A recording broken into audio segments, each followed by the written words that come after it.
Good morning, everybody. The paper I'm going to present today speaks to the conference themes of archives and processes of remembering, broadcast archives as repositories of thoughts and feelings, and archive-based media research as a lived, embodied experience. My name is Paul Mulraney, and I'm a filmmaker and a lecturer at Falmouth University School of Film and Television. I teach film practice with a varied set of specialisms in documentary, screenwriting, and production design. My work feeds into the Falmouth Sound Image Cinema Lab, SICL, which is Falmouth Film School's production and research hub. My thematic interest lies in examining inequality through storytelling, specifically in telling stories about peripheral places and the people who live there. While my own research focuses on what filmmaker and academic Clark Mackey describes as vernacular filmmaking, a methodology where relationships are more important than objects. Tradition and improvisation play equally central roles, and meanings and metaphors may be opaque to those outside the community of origin, but deeply resonant to those within. This approach uses existing places and people, existing stories and situations, or as in the case of my film From the Culch, existing footage, in the writing and production of a low-budget, independent cinema that can bridge the fiction-non-fiction divide. Both of these activities come together in the film I'm going to discuss today. But before we talk about it, I'd like to screen a bit of it. This is a clip from my film, From the Culch. Dogs get very excited because you know it's biscuit time.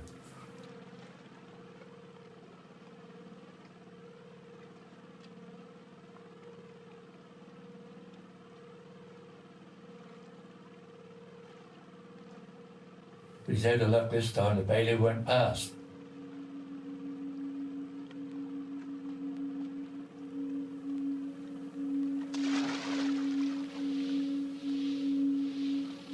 That's me, Dad's lady, who's doing the voiceover, working with his elder brother Paul, late Paul.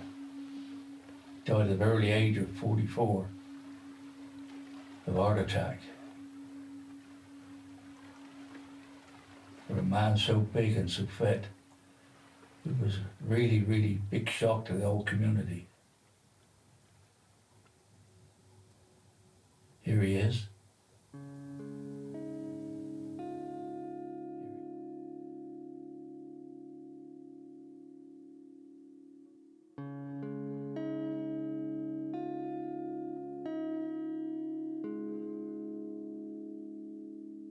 A man of many words, I'm afraid. Did like to be in front of the camera, as you can see. Very nervous, shy.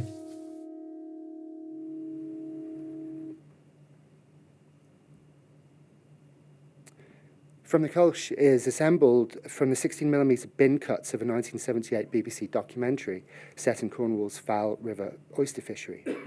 The place, known to the locals as the Carrick Roads, is a stretch of the Foul River that harbours the country's only sail-powered fishery, where oysters have been dredged in the same way for hundreds of years.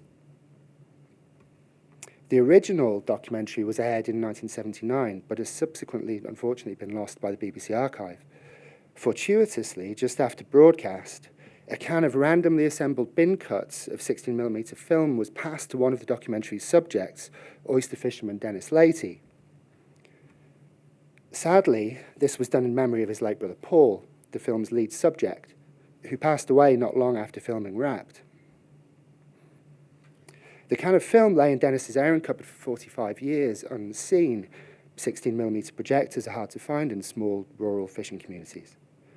Then, in 2021, Dennis passed the film to his neighbour, me, with the question, "You work in film, don't you, Paul? Can you do something with this?" After a quick glimpse at the opening frames, I said absolutely, and thanks to a small grant from Falmouth University, I sent it off to Alive Studios in Plymouth for restoration and processing. The 4K scan revealed the silent beauty captured in the celluloid, a beauty that, for me, is further heightened by the grain, by the hair in the gate, by the degradation of the stock due to time and airing cupboard and glue. Alive did a great job of retaining the texture while losing the dirt. But the magic also comes from the focus pulls and the camera resets and by the long ins and outs that settle on their subjects and patiently, gently, simply look. Initially, there was no narrative to be found in this 30-minute glimpse into the lost past of my adopted community. It was, as the card inserted to the can by Dennis read, not in a strict sense a film at all. In a stricter sense, it was something far more. The footage seemed like a dream. Reason was destroyed in its randomness. It evoked the Bergsonian dream image, the highest state of Deleuze's trio of time images, going beyond simply being a hazy, lazy recollection of this unique and magical place to weave its own unique magic in the here and now. Of course, the footage was nostalgic, but only to a degree, for any sentimentality is undercut by the fact that in all these years, the fishery itself has not changed. The past is the present, and if you visit the Carrick Roads today, you will find the mise-en-scène, at least, is almost identical. And the oyster fishers' methods are exactly the same. In starting to work on the film, my main drift was to retain the dreamlike feeling created by these randomly edited shots. Any directorial approach to the film had to come from a place of not knowing, largely because I didn't. I'm pretty far from an oysterman, and I don't get excited by boats and ropes and knots. In my first viewings, the boats all blurred into one, and the men's activities and behaviours were mysterious. I didn't even recognise my neighbour Dennis, seen in the film as a much younger man, and I did not know the effect that the footage of the skipper in yellow oilskins, who turned out to be Dennis's late brother Paul, would have on so many people, including myself, once he was identified and eulogised and screened. The knowledge, however, that somewhere in this can of film lay the only footage of my neighbour's long-deceased brother gave the project a heavy weight. The very act of making this film was in some way akin to writing a eulogy, or more precisely, 4 eulogies, for in the film lay 4 passings. Paul Leahy himself, of course, but the original documentary is also lost and can therefore be seen from an archival point of view as being deceased. 16mm celluloid itself is on the verge of extinction, though through the love of its advocates, including my colleague and fellow Cornish filmmaker Mark Jenkin and Falmouth alumni Tacitus Dean, it is undergoing some serious conservation work. And last of all, and perhaps most important to my community, the life of the oyster fishery itself is threatened. Its reassuringly static visual schema masks the downturn in its fortunes that has been caused by the bleak undercurrents of Brexit and the environmental degradation of the last 13 years. The increasingly coffee-stained water of the Fal estuary is causing purification costs to skyrocket and shellfish stocks to fall, while the margins on European exports have plummeted due to red tape and all but closed this market to the wholesale industry. And so, as I worked, I came to realise that I was making a film with 4 weddings, or rather 4 funerals and no weddings. In the words of Mount Erie, death is real. Someone's there and then they're not, and it's not for singing about, it's not for making into art. In such cases, it is best to consult those with an engagement deep enough to go beyond the artful. Nick Hector, British-Canadian academic and prolific documentary editor, cut the film Sharkwater Extinction, working post-mortem from the vast archive that constituted shark conservationist Rob Stewart's life work. Of the process, he said, "I certainly felt the pressure when I took it on. I knew that it was more than a film. The stakes are rarely higher on a film. When we deal with real death in cinema, we work with the highest of stakes. To do so, we must tread lightly, as Nick counsels. Pull the pieces away and reveal the heart of the film. It was not a top-down imposition of an intellectual idea. It was in the footage. That's where the footage took us. And so I worked my way into the edit gently and personally. I felt the most fitting way to deal with so many layers of sadness was simply to make the film for my 82-year-old neighbour, to start at the beginning of the film's 4 passings and to try to reconstitute the film as memory, barely considering how it would read to a wider audience. To do this, I placed a small, unobtrusive, suitably low-quality microphone in Dennis's lounge, and I asked him simply to remember. I synced the footage and with the recording, and a story slowly emerged of love and loss, of time and memory, of dog biscuits and sideburns. And the discarded bin cuts started to grow, or rather they started to fit into something. Along the way, the film found its title. I learned that the Culch is the bed on which oysters grow, composed of discarded shells, stones, and grit thrown overboard once the dredge has been sifted for marketable oysters. The Culch is the fertile ground on which future harvests rely. I also learned that bin cuts are the bed on which a film can grow, composed of discarded shots, retakes, and tails thrown on the cutting room floor once the edit has been sifted for marketable material. Bin cuts are the fertile ground on which archival documentaries can flourish. The cutting room floor was my Culch, and the film was my harvest. This method of using discarded or unwanted footage brought to mind one of the techniques deployed by Adam Curtis. When Curtis trawls the extant BBC archive for outtakes and offcuts, he reconstitutes the past as something new and as something unexpected. He tries to make us feel the truth that hides behind the carefully edited lies of history. Quote, "If you live in a world, a time, an age when feelings are the most important things, then a history of that time has got to incorporate a history of those feelings." End quote, Adam Curtis. Here, in this peripheral footage, I found a way to tell a story from the periphery, to approach the film from a vernacular standpoint. Improvisation was encouraged in Dennis's rememberings. Tradition was respected through his inclusion.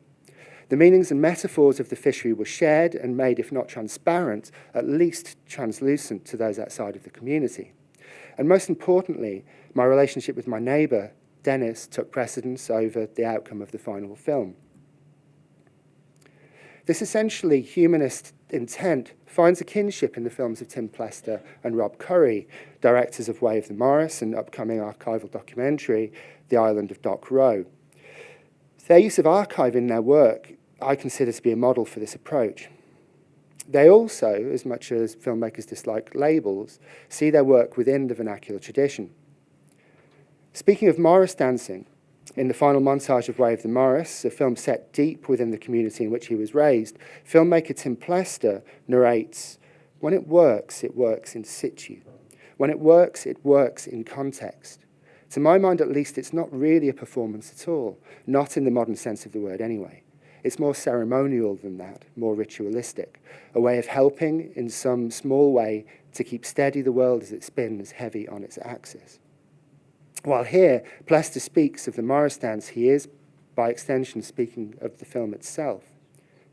The act of filmmaking in community, filmmaking for community, and filmmaking as community gives a site specificity that, ironically, makes for compelling viewing to anyone, anywhere, who understands community, who yearns for ritual, and who wants to swim beneath the performative nature of much modern film.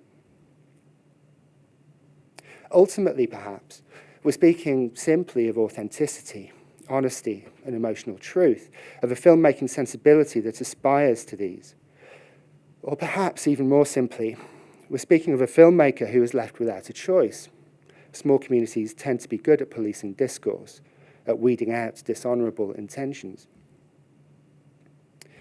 In all of my decisions, I sought primarily to honour the material from which the film was constructed, in interview technique to allow free rein to discourage performance, in writing and structuring the film to respect the rhythm and poetry of Dennis's language, to find the meaning, but not let the meaning break the dream, in my editing to find flow, but keep the pacing slow, in the 1970s inspired sound design to leave a sonic hair in the gate to not crowd the mix, and in Kingsley Marshall's evocative Eno-inspired score to create electronica as timeless as the fishery. For if the vernacular finds a literary definition in language and culture, it also has a material definition that stems from architecture. Vernacular architects demonstrate an admirable talent for fitting their buildings into the natural surroundings. Instead of trying to conquer nature as we do, they welcome the vagaries of climate and the challenge of topography. By working in this vernacular materialist way, I hope that those watching the film will feel what I felt in its making. The sense of discovery that comes from opening a can of film whose contents are at the same time worthless and priceless. Thank you.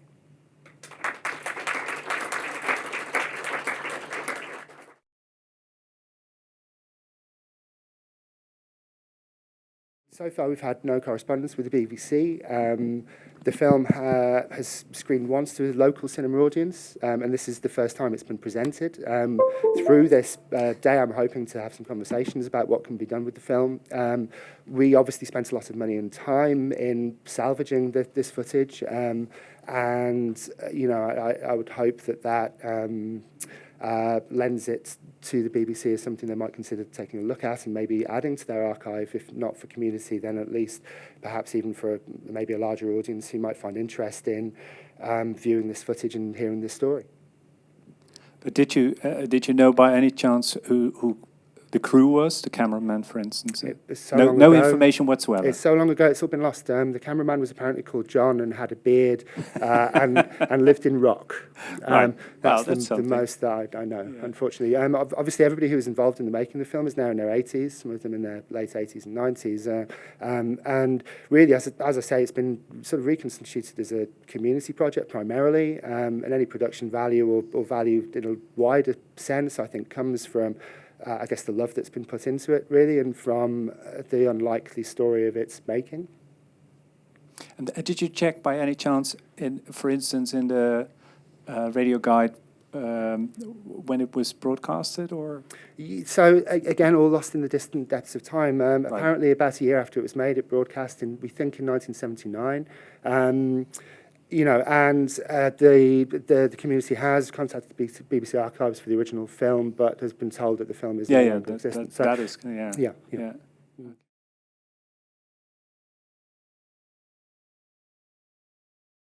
No, I didn't. No. So I mean, my position, I'm coming as a documentarian to archive for the first time. This is my first archival film, and as I say, it's been relatively recently finished. So really, this is good news to me to hear this kind of advice and input. I would absolutely like to have a conversation. I think perhaps partly as well. There's something in the discovery of this film through my street and my extended community, and to some degree I think the film will widen its context as days like this go on, and hopefully we screen more. It's obviously going in for a festival run. Conversations are with the BBC around whether licensing applies to this film itself, which is in itself obviously problematic. This was a film that's been stored by someone in their airing cupboard for 45 years. It was silent. Obviously, there was no sound on the footage. So any notion of IP being bound up in story or bound up in the construction of a property from this is not something that I've considered so far. The property for me was given to the community initially, and now it's being shared to a wider community, and I'm interested to see where the view of this as property starts to take shape today.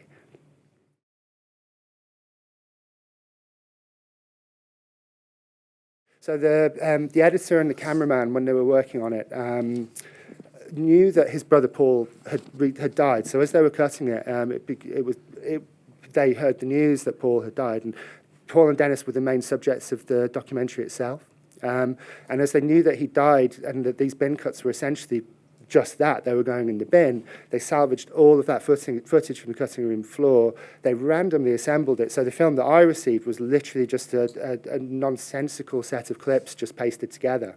And the process of editing was to reassemble those clips. We cut 15 minutes of footage out of it, and found essentially a 17-minute story within what had been a 30-minute reel of film.